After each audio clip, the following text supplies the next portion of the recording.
Ya, baik. Masih di debat Capres 2014, kita akan kembali mengikuti jalannya debat yang akan segera dimulai di segmen ketiga ini, Afi ya. Ya, betul. Tadi di segmen pertama ada pemaparan visi misi dan juga di segmen kedua adalah ekonomi kerakyatan. Dan kita simak di segmen ketiga ini. Debat Capres 2014 putaran kedua.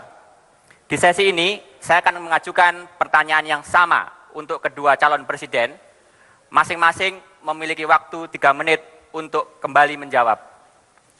Kembali saya informasikan bahwa urutan penyampaian pertanyaan kepada calon presiden adalah sesuai dengan aturan dari KPU. Pertanyaan pertama untuk Bapak Joko Widodo.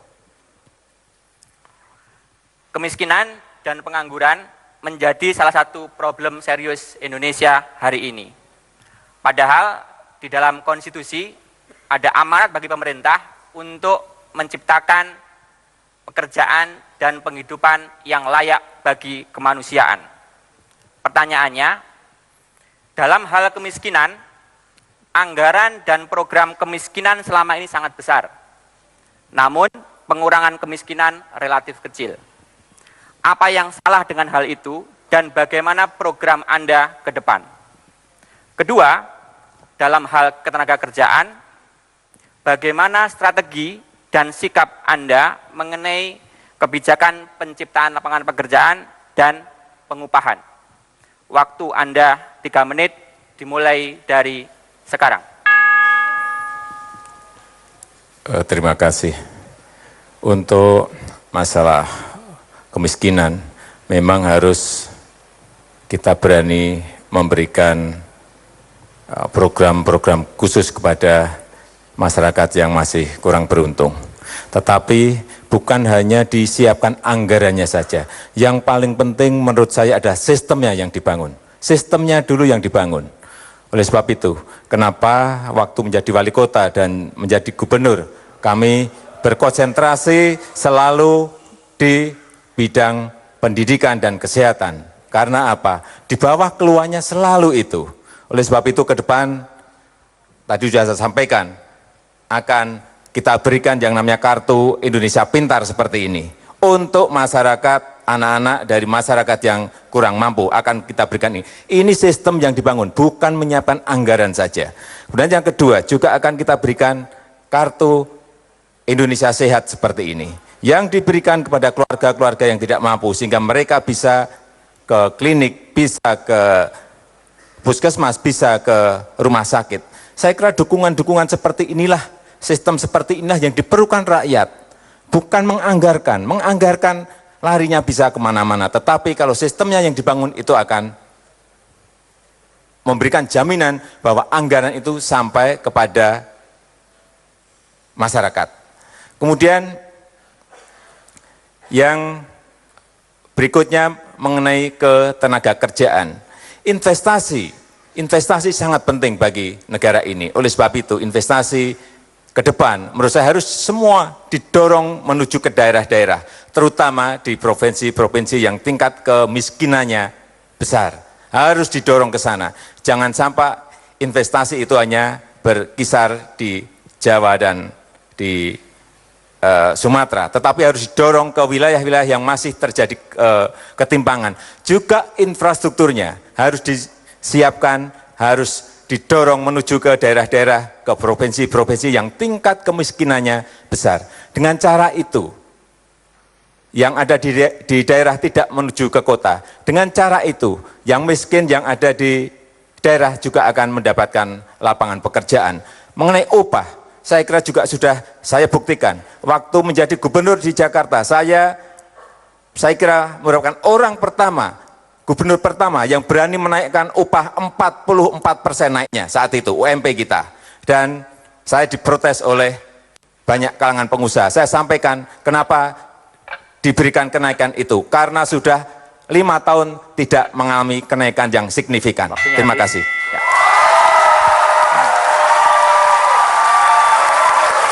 Terima kasih Pak Jokowi. Selanjutnya untuk Bapak Prabowo Subianto, saya akan mengulangi pertanyaannya Pak. Kemiskinan dan pengangguran menjadi salah satu problem serius Indonesia saat ini. Padahal di dalam konstitusi Terdapat amanat bagi pemerintah untuk menciptakan pekerjaan dan penghidupan yang layak bagi kemanusiaan. Pertanyaannya, pertama, dalam hal kemiskinan, anggaran dan program kemiskinan selama ini sangat besar, namun pengurangan kemiskinan relatif kecil. Apa yang salah dengan hal itu dan bagaimana program Anda ke depan? Kedua, dalam hal ketenagakerjaan, bagaimana strategi dan sikap Anda mengenai kebijakan penciptaan lapangan kerja dan pengupahan? Waktu Anda 3 menit dimulai dari sekarang. Terima kasih. Jadi kemiskinan dan pengangguran ini adalah sasaran daripada strategi pembangunan ekonomi kami. Strategi kami mengandalkan atau mengfokuskan pembangunan pada sektor pertanian dahulu. Kenapa pertanian? Karena pertanian bisa menyerap tenaga kerja yang banyak dalam waktu yang singkat. Kemudian pertanian bisa menghasilkan dalam waktu yang singkat pula. Sebagai contoh, beras, padi bisa dihasilkan dalam kurang 100 hari. Demikian juga jagung, 120 hari. Kemudian kita juga punya benih-benih yang unggul lainnya, yang bisa kurang dari 1 tahun, bisa banyak menghasilkan uang dan penghasilan. Jadi strategi kami adalah pertama di sektor pertanian. Ini bisa menyerap banyak sekali lapangan kerja.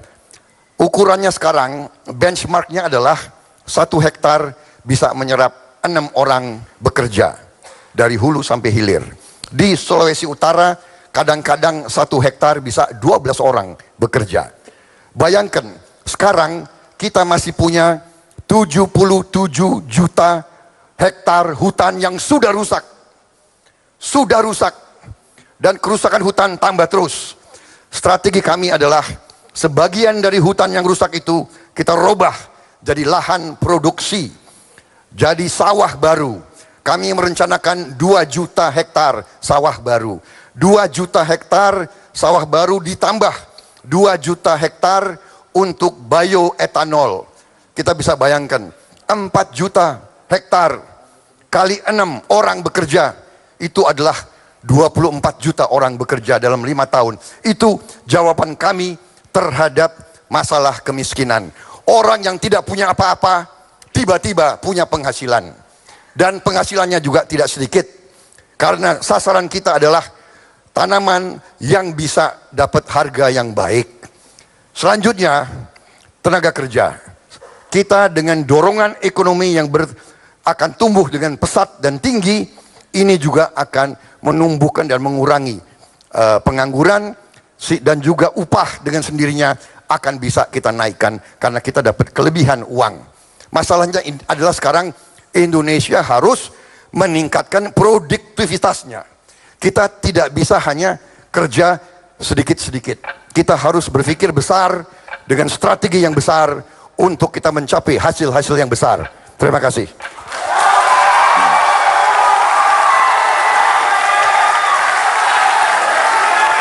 Terima kasih Pak Prabowo.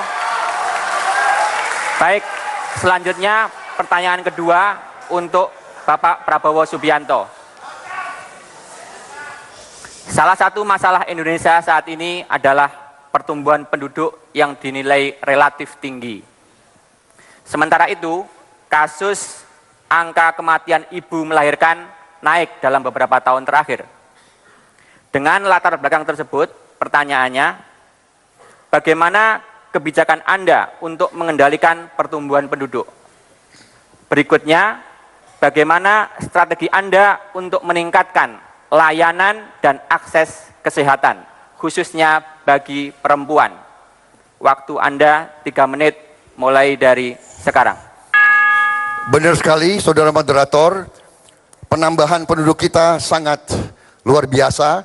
Terjadi ledakan penduduk. 5 juta orang tiap tahun lahir. Justru itulah strategi kami. Tutup kebocoran, amankan kekayaan negara, dapat uang tunai, cash. Uang cash tunai ini kita investasikan kepada kesehatan dan pendidikan. Dengan kesehatan dan pendidikan, kita bisa menumbuhkan kesadaran masyarakat dengan cara persuasif untuk menerima program-program keluarga berencana. Mau tidak mau, kita harus tingkatkan kembali program keluarga berencana. Kita harus investasi di puskesmas, di posyandu. Kita harus tambah jumlah dokter. Kita harus perbaiki gaji dokter, gaji perawat, gaji bidan. Ini kita tidak boleh tanggung-tanggung. Makanya tadi saya katakan, strategi kami adalah strategi dorongan besar, the big push strategy. Kita tidak bisa main-main dengan tantangan-tantangan yang kita hadapi sekarang. Demikian juga untuk mengurangi angka kematian ibu-ibu. Sekali lagi, investasi besar-besaran, posyandu, puskesmas, rumah sakit, perbaiki gaji dokter, perbaiki gaji perawat. Ini semua membutuhkan uang. Dari mana uangnya? Dari produktivitas yang kita akan ciptakan. Dari penghematan kebocoran negara yang 1.000 triliun tadi. Ini adalah strategi besar kita. Jadi, saudara moderator dan saudara-saudara sekalian, kita mengerti tantangan-tantangan yang kita hadapi. Sekarang adalah bagaimana, cara apa, strategi mana yang kita harus lakukan. Ini membutuhkan suatu keberanian, ini membutuhkan kerja keras, ini membutuhkan disiplin yang luar biasa.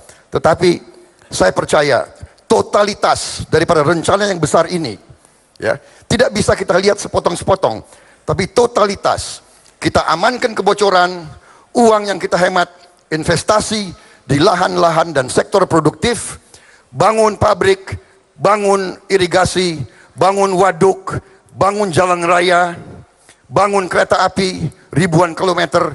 Ini semua akan menumbuhkan roda ekonomi. Pertumbuhan kita akan sangat tinggi, dan dengan demikian uang kita untuk kita investasikan ke posyandu, program-program untuk bidan, untuk poliklinik, puskesmas, semuanya bisa berjalan. Kita akan punya uang untuk kita investasikan di bidang kesehatan dan pendidikan. Saya kira itu. Terima kasih. Terima kasih Pak Prabowo. Selanjutnya Bapak Joko Widodo. Sebelum itu saya akan mengulang pertanyaannya. Indonesia dinilai memiliki pertumbuhan penduduk yang cukup tinggi. Sementara itu, kasus angka kematian ibu melahirkan naik dalam beberapa tahun terakhir. Pertanyaannya, bagaimana kebijakan Anda untuk mengendalikan pertumbuhan penduduk? Berikutnya, bagaimana strategi Anda untuk meningkatkan layanan dan akses kesehatan khususnya bagi perempuan? Waktu Anda 3 menit dimulai dari sekarang. Terima kasih. Jadi kembali lagi kita harus melihat BKKBN kita. Ini harus dihidupkan dan diaktifkan kembali sehingga mereka berkampanye untuk masalah kelahiran, masalah pertumbuhan penduduk. Ini harus dimulai lagi mulai dari bawah, kampanye dimulai dari bawah lagi. Sehingga masyarakat sadar, ada kesadaran bahwa dua anak itu cukup. Bahwa 2 anak cukup. Karena sekarang ini kenapa mereka kembali ke anak yang 3 dan 4 dan 5? Karena kampanye mengenai kelahiran ini mulai menurun kembali. Oleh sebab itu, BKKBN sebagai institusi yang membidangi itu harus diperkuat lagi. Baik anggarannya, baik untuk terjun ke bawah sehingga masyarakat sadar bahwa dua anak itu cukup. Kok 2 terus? Kemudian mengenai angka kematian ibu yang naik dan layanan kesehatan bagi perempuan. Tadi sudah saya sampaikan, tetapi perlu saya ulang lagi, bahwa ini adalah membangun sistem dan mengontrol sistem itu. Dengan cara apa? Ya dengan sistem kartu ini. Anggarannya ada, tetapi kalau sistemnya tidak dibangun, sistemnya tidak ada manajemen pengawasan yang baik, sistemnya tidak dikontrol di lapangan, percuma anggaran itu akan menguap kemana-mana. Kita dengan anggaran yang ada sekarang, saya tidak usah muluk-muluk, kita harus tinggi-tinggi mempunyai ini. Tetapi asal anggaran yang ada sekarang ini dimanage, dikelola dengan sebuah sistem yang baik, dikontrol, dan dibelikan alat-alat yang real, yang tepat guna, yang dibutuhkan masyarakat. Saya kira IFA-tes misalnya, ibu-ibu bisa ke puskesmas untuk IFA-tes, cek apakah ada kanker rahim atau tidak. Ini penting sekali. Larinya akan ke sana. Dan juga ke rumah sakit. Kalau ibu-ibu sudah pegang ini, kartu Indonesia Sehat, mereka akan secara rutin bisa cek ke puskesmas, bisa cek ke rumah sakit dengan tidak dipungut biaya. Anggarannya ada. Jadi jangan membayangkan bahwa kita membutuhkan anggaran yang bertriliun-triliun. Anggarannya sekarang sudah ada, hanya sistemnya yang perlu dibangun. Terima kasih.